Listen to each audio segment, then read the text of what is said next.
Hello friends, आज की ताज़ा खबरों में आप सभी का स्वागत है। झारखंड की तमाम छोटी बड़ी खबर इस वीडियो में देखने को मिलेगी। सबसे पहले बड़ी खबर, झारखंड में भी सब्जियों का न्यूनतम समर्थन मूल्य तय करने की तैयारी। एक बड़ी खबर कहा जा सकता है कि झारखंड में भी सब्जियों का एमएसपी तय करने का वादा विभिन्न राजनीति दलों ने चुनावी घोषणा के दौरान किया था। झारखंड सरकार ने इस पर पहल शुरू कर दी है और कृषि विभाग कमेटी बना रहा है जो इसका अध्ययन करेगी। राज्य के किसानों को कैसे लाभ हो, इस पर विचार हो रहा है। इसी के साथ ही अगली बड़ी खबर, आज से बिना एंट्री पास के कर सकेंगे प्रवेश। एक बड़ी खबर की 1 नवंबर से बाहरी राज्यों से अब कोई भी बिना एंट्री पास के झारखंड में प्रवेश कर सकते हैं। चेक नाकाओं को बंद कर दिया गया है। 1 नवंबर से बाहरी राज्यों से झारखंड राज्य में प्रवेश के लिए किसी भी प्रकार के ई एंट्री पास की जरूरत नहीं पड़ेगी। इसी के साथ ही अगली बड़ी खबर, मौसम विभाग से मौसम ने ली करवट, रांची में बढ़ने लगी ठंड। रांची सहित राज्य के अन्य जिलों में अब धीरे धीरे कनकनी बढ़ने लगी है। मौसम विभाग के अनुसार अगले एक सप्ताह में न्यूनतम तापमान में 1-2 डिग्री गिरने की संभावना है। आज पूरे राज्य में आसमान साफ रहेगा। इसके साथ ही मौसम शुष्क बना रहेगा। इसी के साथ ही अगली बड़ी खबर, झारखंड कोरोना अपडेट्स मिले 474 नए मरीज, एक और की मौत। झारखंड में पिछले 24 घंटे के दौरान 474 नए मरीज मिलने के साथ ही एक और नए संक्रमित मरीज की मौत हो गई, जिसमें पश्चिमी सिंहभूम जिले से एक मरीज की मौत हुई है। आज तक देखा जाए तो कोरोना से मरने वालों की संख्या बढ़ करके 884 हो गई है। वहीं पिछले 24 घंटे के दौरान बोकारो से 73, चतरा से 5, देवघर से 20, धनबाद से 31, दुमका से 3, पूर्वी सिंहभूम से 61, गढ़वा से 15, गिरिडीह से 4, गोड्डा से 7, गुमला से 7, हजारीबाग से 13, खुट्टी से 10, कोडरमा से 6, लातेहार से 5, लोहरदगा से 6, पाकुड़ से 1 और पलामू से 21, रामगढ़ से 18, रांची से 139, साहिबगंज से 6, सरायकेला से 3, सिमडेगा से 10 और पश्चिमी सिंहभूम जिले से 10 नए मरीज मिले हैं। और इसके साथ ही राज्य में मरीजों की संख्या बढ़ करके 1,01,761 हो गई है और पिछले 24 घंटे के दौरान 367 लोग स्वस्थ हुए हैं। इसके साथ ही बता दें, इधर ब्रिटेन में लॉकडाउन लगाने की तैयारी। ब्रिटिश सरकार इंग्लैंड में राष्ट्रीय स्तर पर फिर से लॉकडाउन लागू करने पर विचार कर रही है। यहाँ के वैज्ञानिक सलाहकारों ने चेतावनी दी है कि कोरोना के बढ़ते मामले के कारण अस्पताल में भर्ती होने वाले मरीजों और मरने वालों की संख्या ज्यादा ही महामारी के चरम पर देखे गए स्तर को पार कर सकती है। इसी के साथ ही अगली बड़ी खबर, 9वीं से 12वीं तक के बच्चों को मिलेगा डिजिटल कंटेंट ऐप से। एक बड़ी खबर की राज्य के हाई स्कूल और प्लस 2 स्कूलों में पढ़ने वाले 9वीं से लेकर 12वीं तक के छात्र छात्राओं को ऐप के जरिए डिजिटल कंटेंट उपलब्ध कराया जाएगा। स्कूली शिक्षा और साक्षरता विभाग लर्निस्टिक नाम से ऐप लॉन्च करने जा रही है। इस ऐप में 9वीं से लेकर 12वीं तक के क्लास के लिए अलग अलग सभी विषयों और सभी चैप्टर के कंटेंट उपलब्ध कराए जाएंगे। इससे छात्र छात्राएं हर दिन किसी भी विषय के किसी भी चैप्टर को पढ़ सकेंगे और संशोधित सिलेबस जल्द जारी होने की संभावना है, परंतु अभी तक तिथि को लेकर के कोई घोषणा नहीं की गई है। इसी के साथ ही अगली बड़ी खबर, निजी क्षेत्रों को बतानी होगी रिक्तियां। केंद्र सरकार देश में नौकरियों के आंकड़े के लिए प्रभावी सिस्टम बनाने की तैयारी में है। जानकारी के मुताबिक अब निजी क्षेत्र के लिए वैकेंसी की जानकारी सरकारी पोर्टल पर देना अनिवार्य किया जा सकता है। रोजगार के लिए प्रतीक्षा करने वालों के लिए एक अच्छी खबर है कि अब आपको निजी क्षेत्र में नौकरी के लिए वैकेंसी को देखने की जरूरत नहीं पड़ेगी, बल्कि आपको सरकारी पोर्टल पर जिस तरह से सरकारी नौकरी की वैकेंसी होती है, उस तरह से निजी क्षेत्र की वैकेंसी भी सरकारी पोर्टल पर मिलेगा। इसके लिए नए श्रम कानूनों में प्रावधान किए जाने हैं। इसी के साथ ही अगली बड़ी खबर, स्वरोजगार से जुड़ेगी सारंडा की महिलाएं। एक बड़ी खबर की पत्ता और लकड़ी चुनना छोड़कर अब महिलाएं स्वरोजगार से जुड़ेगी। इसके लिए सेल की चिरैया माइंस के द्वारा CSR के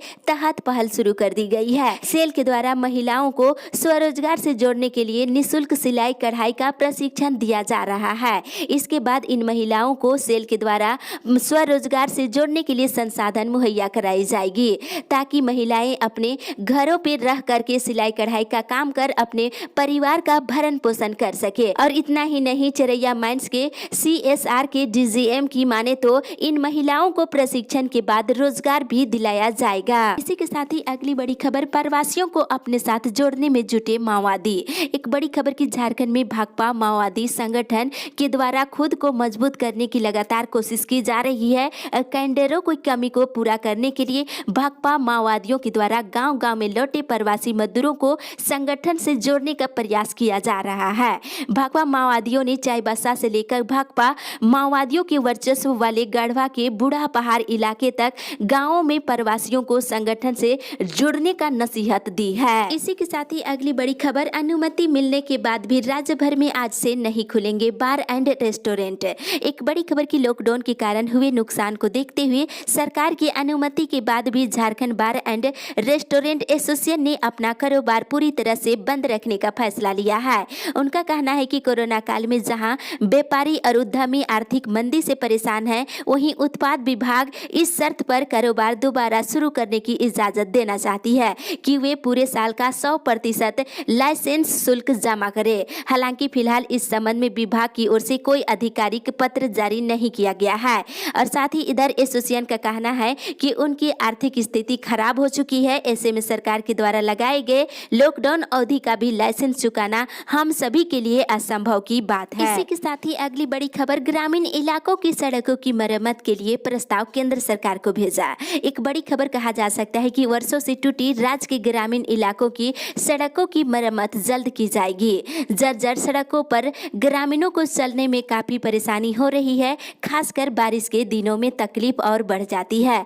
प्रधानमंत्री ग्राम सड़क योजना के तहत बनी सड़कों की मरम्मत करीब 10 वर्षों से नहीं हुई है। मरम्मत मद में राशि नहीं होने की वजह से काम नहीं हो सका है। अब Jharkhand state rural road development authority ने जर्जर सड़कों की मरम्मत के लिए प्रस्ताव तैयार कर केंद्र सरकार को भेज दिया है। उम्मीद है जल्द ही स्वीकृति मिल जाएगी। और साथ ही इधर प्रयास की जा रही है कि जनवरी के पहले इन जर्जर सड़कों को दुरुस्त करने के लिए काम शुरू कर दिया जाए। साथ ही अगली बड़ी खबर, 2 नवंबर से खुल जाएगा हाई कोर्ट। दुर्गा पूजा अवकाश के बाद हाई कोर्ट 2 नवंबर से खुल रहा है। पहले से सूचीबद्ध मामलों की सुनवाई होगी। वहीं एडवोकेट एसोसिएशन की मांग पर हाई कोर्ट ने मामलों की फिजिकल सुनवाई करने से संबंधित नोटिस जारी किया है।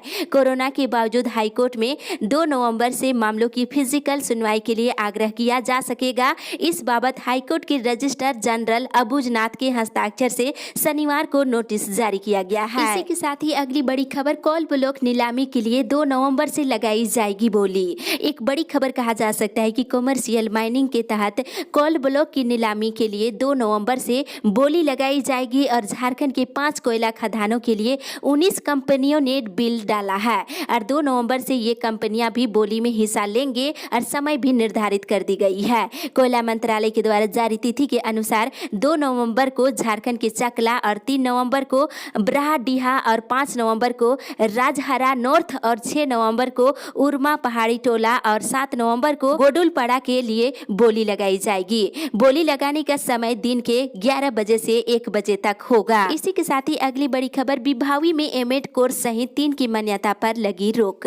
विनोबा भावे विश्वविद्यालय हजारीबाग में चल रहे एमएड कोर्स के साथ साथ 2 कॉलेजों में बीएड कोर्स की मान्यता सत्र 2021-22 के लिए रोक लगा दी है। जबकि 7 बीएड कॉलेजों को कारण बताओ नोटिस जारी किया गया है। वहीं 3 बीएड कॉलेजों की मान्यता पुनः बहाल कर दी गई है। साथ ही इधर मरवाड़ी कॉलेज में स्नातक सेमेस्टर 2 की सभी परीक्षाओं के मिड सेमेस्टर की ऑनलाइन परीक्षा 2 से लेकर 18 नवंबर तक होगी। परीक्षा को लेकर आप संबंधित वेबसाइट पर लॉगिन कर चेक कर सकते हैं। साथ ही इधर विनोद बिहारी महतो कोयलांचल विश्वविद्यालय के परीक्षा विभाग ने शनिवार से यूजी सेमेस्टर 6 का सत्र 2017 से 20 के 5 विषयों का रिजल्ट जारी कर दिया है। साथ ही एमएड 3rd सेमेस्टर की छात्र छात्राओं का परीक्षा फॉर्म 3 नवंबर से भरा जाएगा। बताया गया है कि परीक्षा फॉर्म भरने की अंतिम तिथि 6 नवंबर तक होगी। इसी के साथ ही अगली बड़ी खबर, शहरी गरीबों को 100 यूनिट बिजली पानी भी निःशुल्क। एक बड़ी खबर की पेयजल और स्वच्छता मंत्री मिथिलेश ठाकुर ने कहा है कि हमारी सरकार शहरी क्षेत्र के गरीबों को मुफ्त में पानी का कनेक्शन और 100 यूनिट तक बिजली निःशुल्क करने की योजना पर काम कर रही है। दुमका को एक विकसित और सर्व सुविधा संपन्न और सुंदर सुरक्षित शहर बनाया जाएगा। इसके लिए हेमंत सरकार गंभीर है। झारखंड राज्य के प्रमुख शहरों को विश्व स्तरीय सुविधा संपन्न शहर बनाने की पहल चल रही है। उन्होंने दुमका के सभी मतदाताओं से अपील किया है कि बहकावे और लोभ लालच में ना आकर अपने मताधिकार का प्रयोग करें। साथ ही वहीं दूसरी तरफ मुख्यमंत्री हेमंत सोरेन ने केंद्र की भाजपा सरकार पर अंग्रेजों के एजेंट की तरह काम करने का आरोप लगाते हुए कहा है कि किसी दिन देश को ही गिरवी पर ना रख दे। केंद्र की भाजपा सरकार रेलवे स्टेशन, बंदरगाह जैसी सरकारी संपत्तियों को बेचने में लगी है। साथ ही अगली बड़ी खबर, सफाई कर्मचारियों के परिजनों को अस्थायी नियोजन के लिए होगा आंदोलन। झारखंड मजदूर यूनियन के केंद्रीय अध्यक्ष ने कहा है कि टाटा स्टील की सहयोगी कंपनियों में सफाई कर्मचारियों के परिजनों को अस्थायी करने को लेकर आंदोलन किया जाएगा। सर्किट हाउस में शनिवार को आयोजित संवाददाता सम्मेलन में उन्होंने कहा है कि सफाई कर्मियों के परिजन 30 वर्षों से अस्थायी नौकरी नहीं मिलने के कारण काफी खराब हाल में पहुंच गए हैं। अस्थायीकरण के नाम पर इसके साथ धोखाधड़ी हो रही है।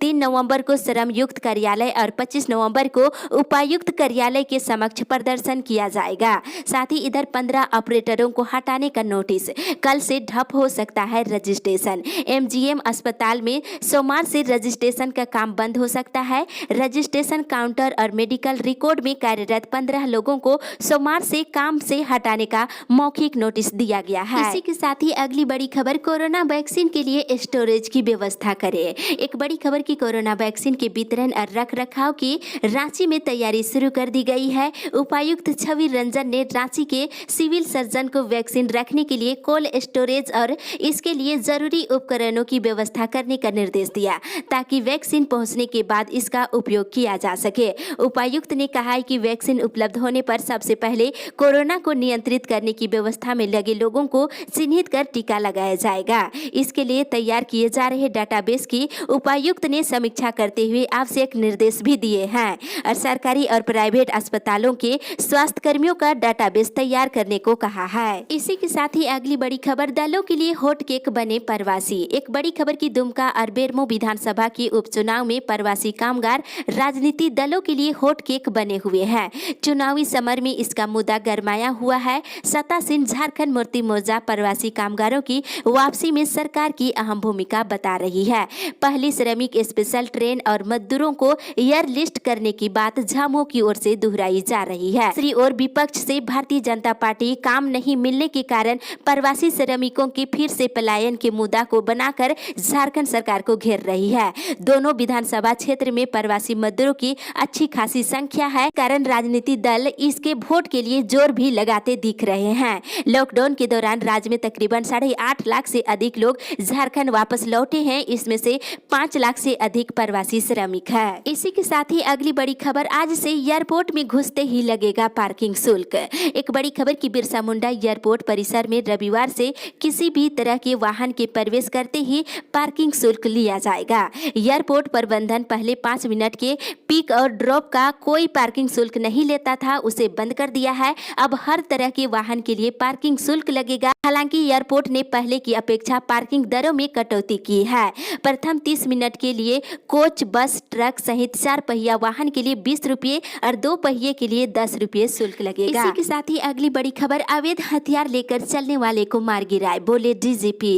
एक बड़ी खबर की डीजीपी एमवी रॉय ने शनिवार को कहा है कि हथियार लेकर चलने वाले अपराधियों को मार गिराने में पुलिसकर्मी तनिक भी संकोच न करे। उन्होंने कहा है कि अपराधियों को मार गिराने वाले पुलिसकर्मियों को प्रोटेक्शन मिलेगा। साथ ही वारदात में शामिल अपराधियों को दबोचने के लिए पुलिस लगातार प्रयास कर रही है। और डीजीपी ने कहा है कि झारखंड पुलिस पूरे राज्य में ड्रग्स के खिलाफ अभियान चलाएगी। उन्होंने बताया है कि अभियान के दौरान नशे के अवैध कारोबारियों से जुड़े लोगों के खिलाफ पुलिस सख्त कार्रवाई करेगी। इसी के साथ ही अगली बड़ी खबर, कस्तूरबा में नामांकन पर डीसी ने मांगी रिपोर्ट। रांची के कस्तूरबा गांधी और झारखंड बालिका आवासीय विद्यालयों में नामांकन प्रक्रिया पर उपायुक्त छवि रंजन ने रिपोर्ट मांगी है। उन्होंने सभी प्रखंड शिक्षा प्रसार पदाधिकारियों से आवेदनों की पूरी सूची सौंपने को कहा है। उपायुक्त ने सभी प्रखंडों के बीओ को आदिम जनजाति परिवारों को शिक्षा के प्रति जागरूक करने का भी निर्देश दिया है। उन्होंने कहा है कि ऐसे परिवारों के बच्चे जो प्राथमिक शिक्षा पूरा करने के बाद पढ़ाई छोड़ चुके हैं, उन्हें आगे की पढ़ाई के लिए प्रोत्साहित करें, ताकि 10वीं पास करने के बाद उन्हें नौकरी मिल सके। जनसेवकों के द्वारा घर घर जाकर लोगों को कस्तूरबा गांधी आवासीय विद्यालयों में नामांकन की जानकारी देने का भी निर्देश दिया है। इस अपडेट में बस इतना ही। आगे की खबर के लिए आप हमारे साथ बने रहे।